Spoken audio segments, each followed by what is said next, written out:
Magandang araw po, Kuya Chris. Itago mo na lamang po ako sa pangalang Miguel Santos. May nais po akong ibahaging kwento sa inyo na nangyari sa totoo kong karanasan. Taong 1981, ipinanganak ako noon sa maliit na barangay sa Valencia, Negros Oriental. Madalas kong sabihin na dalawa akong ipinanganak kasi hindi ako nag-iisa sa mundong ito. Sa madaling salita ay mayroon akong kakambal. Ang pangalan niya ay Lorenzo. Pero ang totoo, halos buong pagkabata ko ay hindi ko siya nakasama. Ipinanganak kami ng maaga at namatay ang aming ina matapos kaming iluwal. Dahil wala na ring mga kamag-anak na kayang magtaguyod sa amin, pinaghiwalay kami. Kinuha ako ng matalik na kaibigan ng nanay namin na sina Nanay Elena at Tatay Marco na nakatira sa gilid ng kabundukan ng Barangay Malinao. Si Lorenzo naman ay napunta sa isa pang mag-asawang matanda sa kabilang bayan ng Daonin. Sina Nanay Sofia at Tatay Vicente. Lumaki akong payak at masaya sa piling ng mga kumupop sa akin. Bata pa lang ako, mahilig na akong maglakad sa bukirin, maglaro sa ilog at tumulong sa mga alaga naming mga baboy. Wala akong kamalay-malay noon na sa kabilang panig ng bundok ay lumalaki rin si Lorenzo. Kamukhang-kamukha ko siya pero ibang-iba ang kapalaran. Madalas sabihin ni Nanay Elena na may kakaibang enerhiya raw ako. Sa tuwing nagkakasakit o nasusugatan si Tatay Marco, ako lang ang palaging tinatawag para humawak ng kamay nila. At sa tuwing ginagawa ko yon ay gumagaan ang pakiramdam nila matapos yon. Akala ko dati dahil lang yon sa malasakit. Pero habang tumatanda ako, napapansin kong may mga bagay akong nararamdaman na hindi maipaliwanag. Mga presensya, mga aninong gumagalaw sa labas ng bahay at malamig na hanging dumaraan tuwing ako ay nag-iisa. Nang nasa edad na ako nang unang beses kong nakilala si Lorenzo, dinala ako ni Nanay Elena sa Daon at doon ko siya unang nasilayan. Pagtitingnan ko siya ay para akong nakatingin sa salamin. Parehong-pareho ang mukha namin, ang kilos at ng paraan ng paglalakad.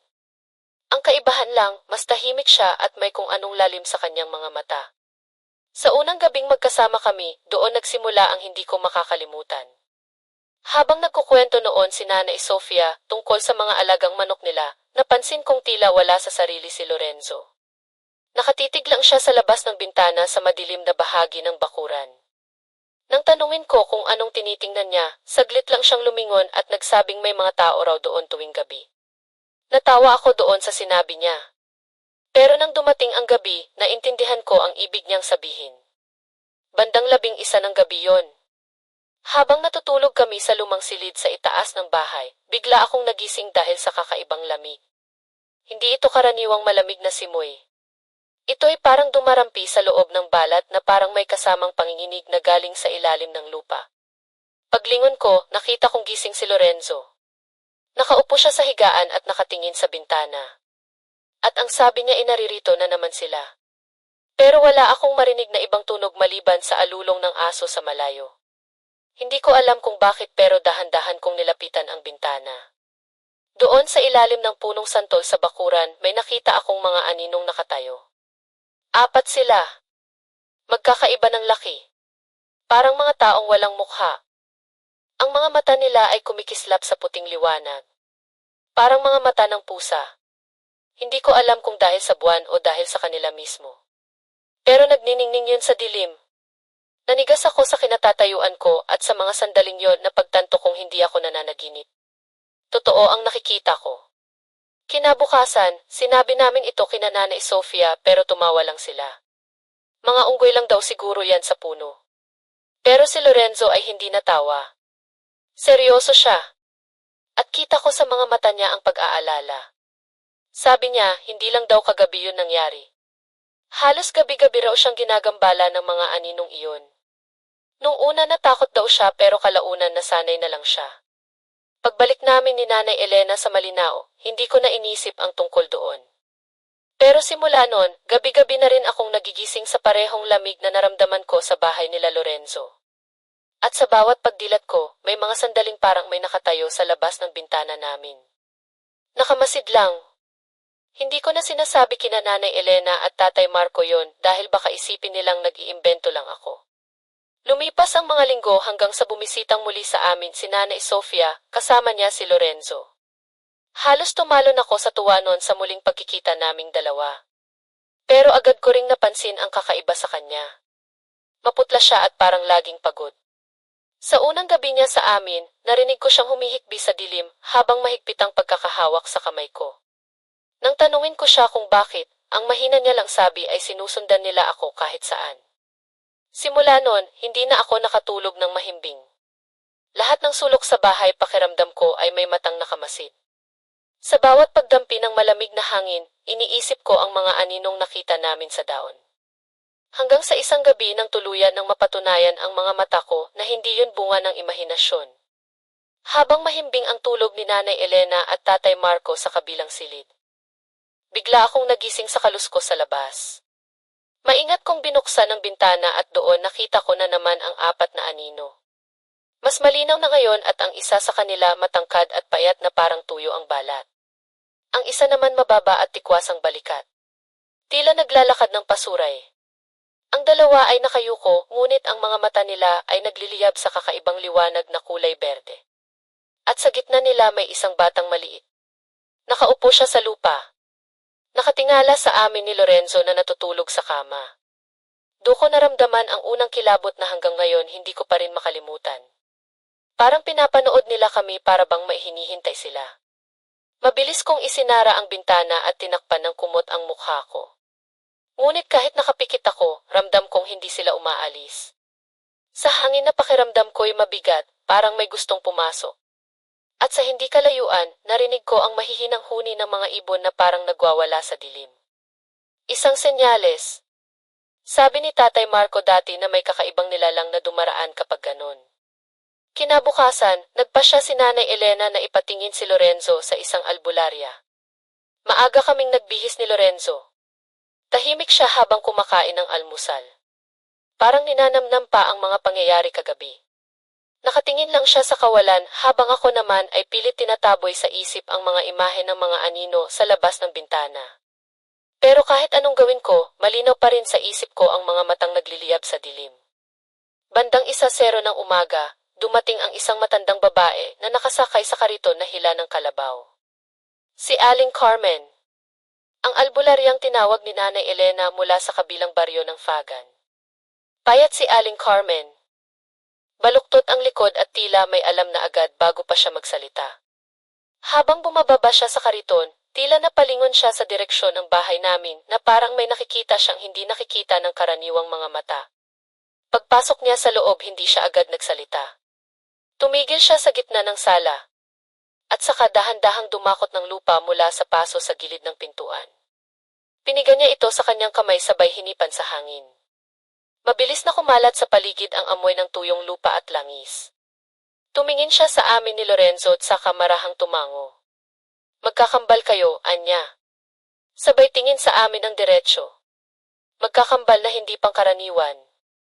Hindi ko alam kung bakit pero parang tumigil ang hangin sa loob ng bahay. Sa sandaling iyon, parang may dumaan na malamig na presensya sa pagitan naming tatlo. Tahimik kaming umupo sa papag habang nag-aayos ng mga kandila si Aling Carmen. Puting kandila ang inilabas niya at isa-isa itong itinirik sa apat na sulok ng silid. Sa bawat kandila, may mahina siyang sinasambit. Parang dasal. Pero sa wikang hindi ko maintindihan. Habang lumalakas ang liwanag ng apoy mula sa kandila, ramdam kong umiinit ang paligid. Parang may gumagalaw sa ere. Parang may mga matang nakamasid mula sa mga dingding mismo ng bahay. Ipanatag niyo lang ang inyong mga sarili. Sabi niya habang inilalagay ang isang maliit na mangkok ng asin sa gitna naming magkakambal. Huwag kayong matakot sapagkat hindi sila kaaway. Sa halip na takot, isang uri ng pagkalito ang bumalot sa akin. Sino ang tinutukoy niyang sila? Ngunit hindi ko na kailangang magtanong dahil sa mga sumunod na sandali, unti-unti nang bumigat ang hangin. Ang mga kandila ay tila napapahaba ang apoy at sa liwanag nito ay nagsimulang magpakita ang mga anyo. Hindi malinaw nung una. Parang mga ulap na gumagalaw sa hangin ngunit unti-unting nagkakahugis. 4 silang lumitaw sa paligid namin. Isa sa kanan, isa sa kaliwa, isa sa likuran ni Lorenzo at isa sa likuran ko. Parang mga aninong may sariling liwanag. Hindi sila mukhang tao. Ngunit hindi rin ganap na kakaiba. May mga mata silang kumikislap. Mga mata na hindi nakakatakot kundi tila mapagmasid. Ramdam ko ang bigat ng presensya nila. Parang pinupuno nila ang bawat espasyo ng silid. Napakainit ng paligid pero sa balat ko dumadaloy ang lamig. Lumingon ako kay Lorenzo at napansin kong kalmado lang siya. Parang sanay na siya sa ganitong pakiramdam. Maya-maya ay nagsalita si Aling Carmen. Mababa at mahinahon ang boses. Hindi sila masasamang nilalanga. Sila ang inyong mga tagapagbantay. Mula nang ipinanganak kayo, hindi na nila kayo iniwan. Napatingin ako sa mga anyo sa paligid. Ang isa ay mukhang matangkad na lalaki na may mahahabang braso. Ang isa naman ay maliit parang batang nakayuko. Ang isa ay tila babae. Nakabalot sa liwanag at ang isa ay hindi ko mawari kung anong nilalang. Pero sa mga mata pa lang nito, ramdam ko na ang kapangyarihan.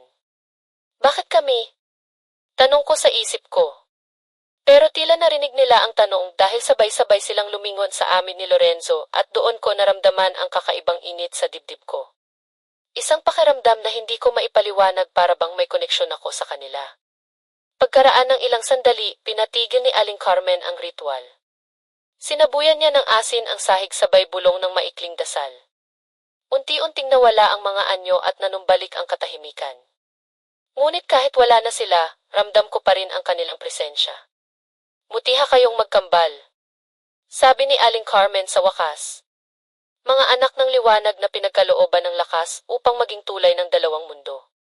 Hindi kayo mga ordinaryo. Kaya niya nakikita ang mga nilalang na yon dahil bahagi kayo sa kanilang mundong hindi nakikita ng iba. Hindi ko alam kung matutuwa ba ako o matatakot.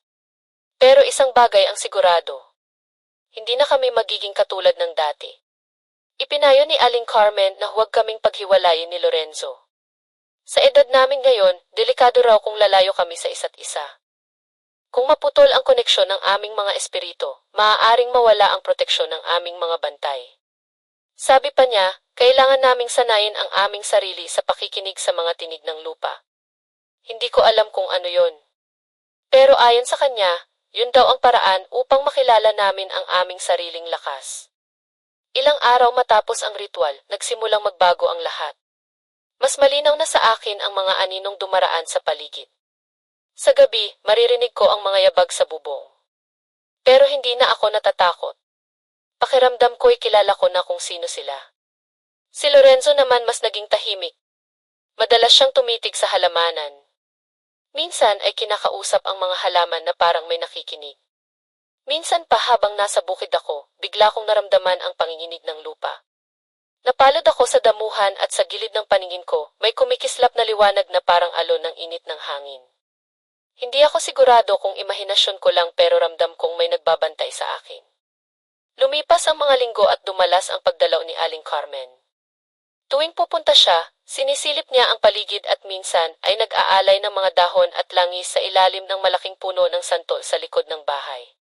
Ang sabi niya, doon raw nakatambay ang isa sa aming mga bantay. Ang batang anyo na unang nakita namin ni Lorenzo. Habang lumalalim ang gabi sa mga sumunod na araw, lalo ring lumalakas ang koneksyon naming magkambal. Kapag may nararamdaman ako, ganon din si Lorenzo. Kapag ako ay nagigising sa takot, siya rin ay nagigising kahit nasa kabilang silid siya. Hanggang sa isang gabi, habang mahimbing ang lahat, biglang bumukas ang bintana sa silid namin. Wala namang hangin pero kusa itong bumukas. Sa labas, nakita ko ang apat na liwanag na umaaliligid sa paligid ng bahay. Para silang mga apoy na gumagalaw sa hangin. Hindi sila nakakatakot pero ramdam kong may babala silang dala. At sa gitna ng liwanag na yon, isang boses ang narinig ko sa loob ng isipan ko. Malamig at kalmado at tila boses ng hangin mismo. Ang sabi ng tinig ay may darating daw at kailangan naming maghanda. Hindi ko alam kung ano ang tinutukoy noon pero sa mga sumunod na araw ay unti-unting nararamdaman naming magkambal na may papalapit na panganib. Isang bagay na susubok sa kung sino talaga kami. Makalipas ang ilang linggo mula nang huling dumalaw si Aling Carmen, unti-unting nag-iba ang ihip ng hangin sa aming paligid. Parang may kakaibang katahimikan sa gabi. Hindi na maririnig ang mga kuliglig o huni ng mga tuko at mga kuliglig. Sa una inisip kong baka dahil sa tag-ulan. Pero habang tumatagal, mas lalo kong nararamdaman na may mas malalim na dahilan. Si Lorenzo na dati laging tahimik, ngunit may ngiti pa rin sa labi ay biglang nagbago. Madalas ko siyang abutang nakaupo sa beranda nakatingin sa kawalan. Para bang may inaabangan. Kapag tinatawag ko siya, hindi agad siya sumasagot. Parang nawawala siya sa sarili. Kapag tinititigan ko ng mabuti, mapapansin kong minsan ay kumikilos ang mga labi niya na tila may kinakausap pero walang tunog na lumalabas. Isang gabi habang abala si Nanay Elena sa kusina at si Tatay Marco ay natutulog sa duyan. Narinig ko ang mabigat na yabag sa labas ng bahay. Hindi yun hakbang ng tao. Mabagal, malalim at parang may kalansing sa bawat galaw. Tumayo ako mula sa higaan at sumilip sa bintana. Sa madilim na labas, may nakita akong aninong gumagalaw sa tabi ng punong santol. Matangkad, payat at tila nakayuko habang gumagapang sa lupa. Hindi ko muna sinabi kay Lorenzo kinabukasan pero sa mga sumunod na gabi, naramdaman ko na rin na hindi ako nag-iisa. Sa tuwing magigising ako, may mga yapak sa bubong parang may gumagapang. Minsan ay maririnig ko ang mahina, ngunit malinaw na tunog ng mga kuko na kumakalmot sa kahoy. At sa tuwing papalapitang madaling araw saka lang ito mawawala. Isang gabi hindi ko na kinaya ang kaba. Ginising ko si Lorenzo. Ngunit nang bumangon siya, nakatingin lang siya sa akin. Hindi siya nagtatanong kung bakit. Parang alam na niya agad ang dahilan. Tumayo siya. Lumapit sa bintana at bago ko pa magawang tigilan siya, binuksan niya ito. Sa labas ay napalunok ako nang makita ko. Sa liwanag ng buwan, lumitaw ang aninong nakikita ko sa mga nakaraang gabi. Ngunit ngayon hindi na ito anino. Isa itong nilalang na tila tao, ngunit hindi ganap na ganon. Maputla ang balat at mahaba ang buhok na malagkit dahil sa dumi. At ang mga mata ay kulay dilaw. Nagliliyab sa gitna ng dilim. Ang katawan nito ay payat ngunit mahaba ang mga braso. Sumasayad sa lupa. Hindi ito gumagalao ng marahas, ngunit ramdam ko ang masid galit at gutom na bumabalot sa presensya nito. Parang nakatuon ang lahat ng enerhiya nito kay Lorenzo. Sa sandaling iyon parang tumigil ang oras. Napatingin ako sa kakambal ko at laking gulat ko nang makita kong kalmado pa rin siya. Parang may inaasahan siya. Bigla kong naalala ang mga sinabi ni Aling Carmen. May darating. Ngayon ko lang naintindihan. O na iyon. Maya-maya pa'y tumayo si Lorenzo. Marahan ngunit may bigat ang bawat hakbang. Lumapit siya sa harap ng bintana at tumitig sa nilalang sa labas. Sa ilalim ng malamlam na liwanag ng buwan, nakikita akong may kakaibang liwanag sa paligid ng kakambal ko. Parang manipis na usok na umiikot sa kanya. Napaluhod ako hindi dahil sa takot kundi dahil sa bigat ng presensyang yon. Sa loob ng ilang sandali walang gumalaw. Tanging hangin lang ang dumadaloy sa pagitan nila. Hanggang sa unti-unting lumapit ang nilalang. Sa bawat hakbang nito, naririnig ko ang langit ng lupa. Ang paghinga nitong parang humuhugot ng hangin mula sa ilalim ng lupa. At nang halos isang dipa na lang ang pagitan nila, bigla akong naramdaman ng matinding panginginig ng sahig. Lumingon ako sa paligid at nakita ko ang apat na liwanag na matagal ko nang hindi nakikita. Ang aming mga bantay. Nasa apat na sulok sila ng bahay. Tila mga aninong kumikislap sa bughaw na liwanag. Sa kanilang paglitaw biglang napaatras ang madilim na nilalang. Parang napaso ito sa hangin at mula sa bibig nito ay lumabas ang mahinang ungol na tila pinaghalong galit at pagkabigo. Ngunit hindi pa tapos, maya-maya pa, biglang bumilis ang mga pangyayari. Sa isang kisap mata, tumalon ang nilalang papunta sa bubong. At mula roon ay narinig namin ang matinis na kaluskos. Parang ginagasgas ang bubong ng matutulis na kuko. Ramdam kong sinusubukan nitong pasukin ang bahay. Lumapit ako kay Lorenzo, ngunit nakatayo pa rin siya. Nakatingin siya sa kisam. Ang mga bantay ay naglalakasan ng liwanag hanggang sa buong silid ay tila nababalot ng apoy na bughaw. Sa tindi ng liwanag, halos hindi ko na makita ang sarili kong mga kamay. Maya-maya pa, may narinig akong malakas na sigaw sa labas. Hindi galing sa tao, hindi rin galing sa hayop. Isa yung tunog na pagkasunog. Isang bagay na natutunaw sa liwanag. Pagkatapos noon, biglang namayani ang katahimikan.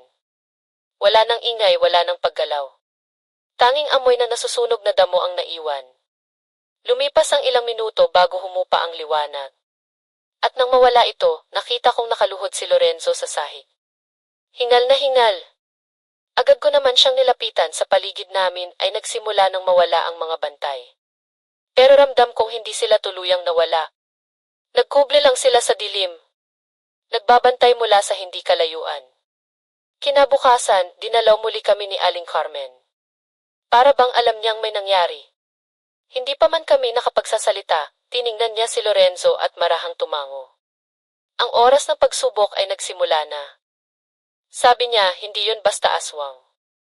Isa siyang tagakuha ng lakas at ang lakas na hinahanap niya ay ang sa inyo. Nang marinig ko yun, tumindig ang balahibo ko. Ayon kay Aling Carmen, may mga nilalang na kumakain hindi ng laman kundi ng espiritu ng mga may taglay na mutsa. Kung makuha nila yon, magiging mas makapangyarihan sila kaysa sa kahit sinong mangkukulam o kahit na anong nilalang. Mula noon, sinimula ni Lorenzo ang pag-aaral ng mga dasal at orasyon na itinuro ni Aling Carmen. Ako naman ay pinilit kong matutunan kung paano ko mararamdaman ang mga bantay namin. Sa bawat gabi, nagiging mas malinaw ang koneksyon ko sa kanila. Minsan kahit nakapikit ako, alam kong nasa paligid sila. Nagbabantay at naghihintay. Pero sa bawat araw na lumilibas, mas nararamdaman ko rin ang paglapit ng dilim. Ang mga aninong dati ay nasa labas lang. Ngayon ay tila nasa mismong paligid na ng aming taan. Minsan sa salamin ng aming lampara, makikita ko ang refleksyon ng mga matang hindi ko pag-aari. Hanggang isang gabi habang nakahiga kami ni Lorenzo, narinig ko na naman ang kalusko sa labas. Sa pagkakataong ito, hindi na lang isa, marami na sila. Parang mga yapak ng hayop na naglalakad sa palibot ng bahay. Umiikot, nag-aabang at sa bawat hakbang nila, ramdam kong may papalapit na mas malaking panganib. Isang nilalang na hindi na basta anino kundi laman ng mismong kadiliman.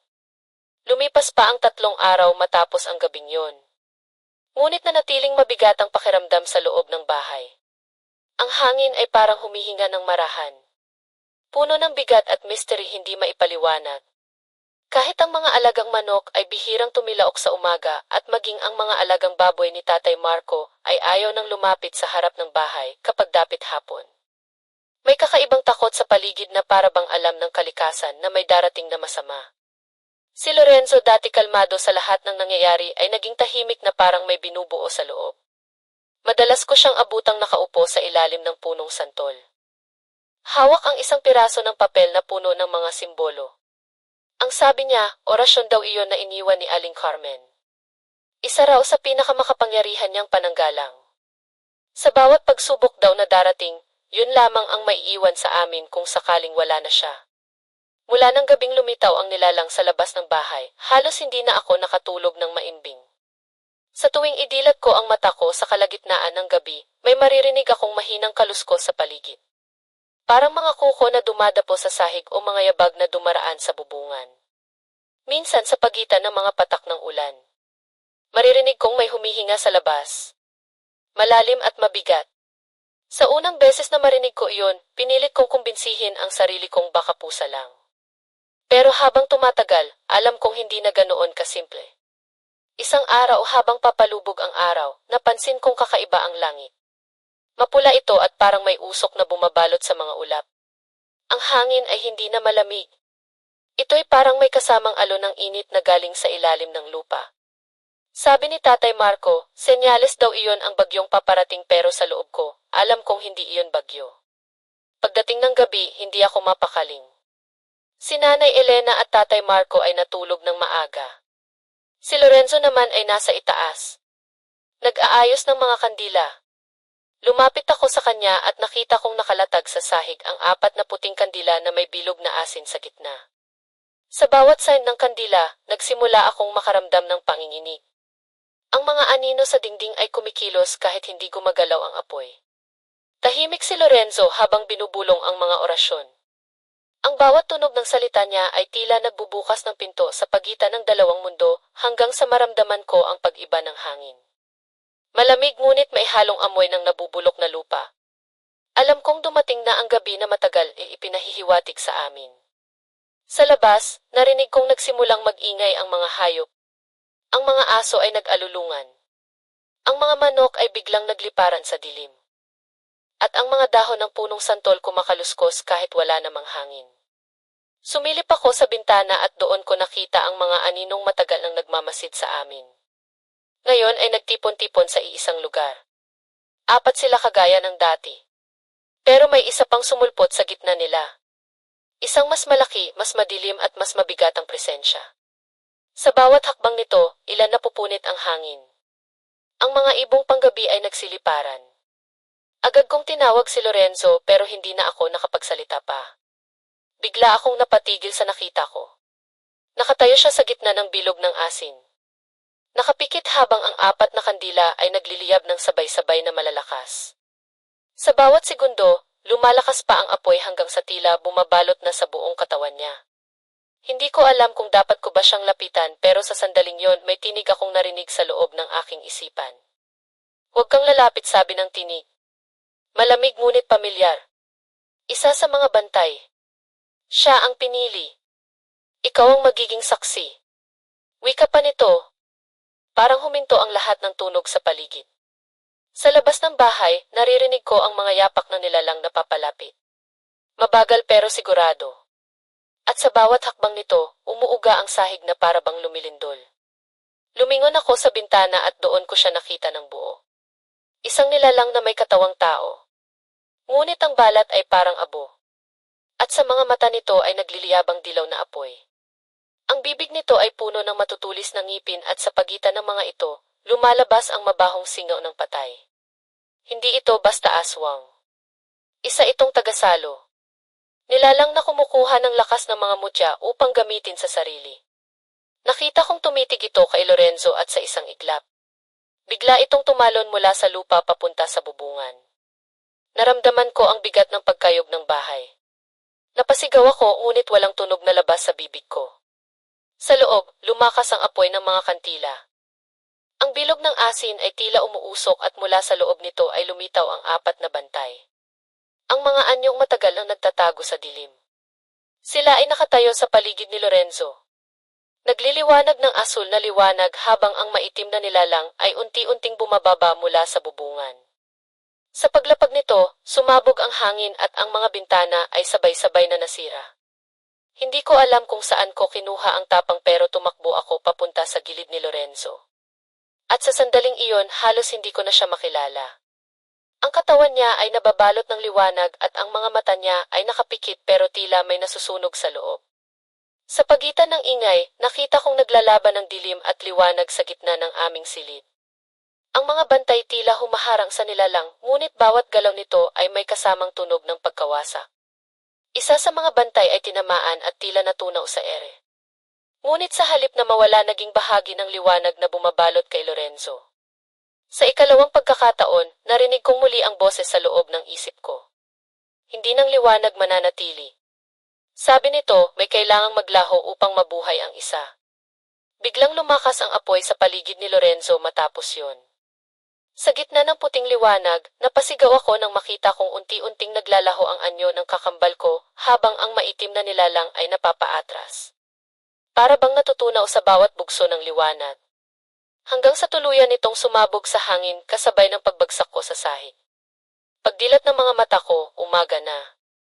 Ang bahay ay tila dinaanan ng bagyo. Ang mga dingding ay wasak, ang bubong ay butas at ang paligid ay puno ng abo. Si Lorenzo ay wala na. Tanging abo at isang kandilang natitira sa gitna ng sahig ang naiwan. Lumapit si Nanay Elena at Tatay Marco na umiiyak. Sa hindi kalayuan naman ay dumating si Aling Carmen. At sa sandaling makita niya ang paligid, napaluhod siya at napaluha. Inupad niya. Mahina niyang sabi. Ang pagbuwag ng dilim ay may kapalit. Dagdag pa nito. Ilang linggo ang lumipas bago ko lubos na natanggap na wala na si Lorenzo. Ngunit kahit wala na siya, nararamdaman ko pa rin ang presensya niya. Sa gabi, kapag tahimik na ang lahat, maririnig ko pa rin ang mahinang tinig sa hangin. Nagmumula sa labas ng bintana. Hindi naman ito nakakatakot. Ito ay kalmado lang, pamilyar at puno ng liwanag. Sabi ni Aling Carmen, ang mga tulad namin ay hindi tuluyang nawawala. Kapag dumating ang panahong tinatawag ng kadiliman, may isa sa amin na kailangang manatili. Isa na kailangang maging liwanag sa dilim. Hanggang ngayon tuwing sasapit ang gabi sa malinaw, may apat na liwanag pa rin akong nakikita sa paligid ng bahay. At sa bawat pag-ihip ng hangin, maririnig kong parang may bulong sa dilim. Isang tinig na dati boses ng kakambal ko. Hindi ako nawala. Nandito pa rin ako para magbantay sa'yo. At sa tuwing naririnig ko yun, napapangiti ako kahit nanginginig sa lami. Dahil alam kong sa kabila ng dilim, hindi ko kailanman kailangang matakot dahil kahit wala na si Lorenzo, hindi ako kailanman nag-iisa.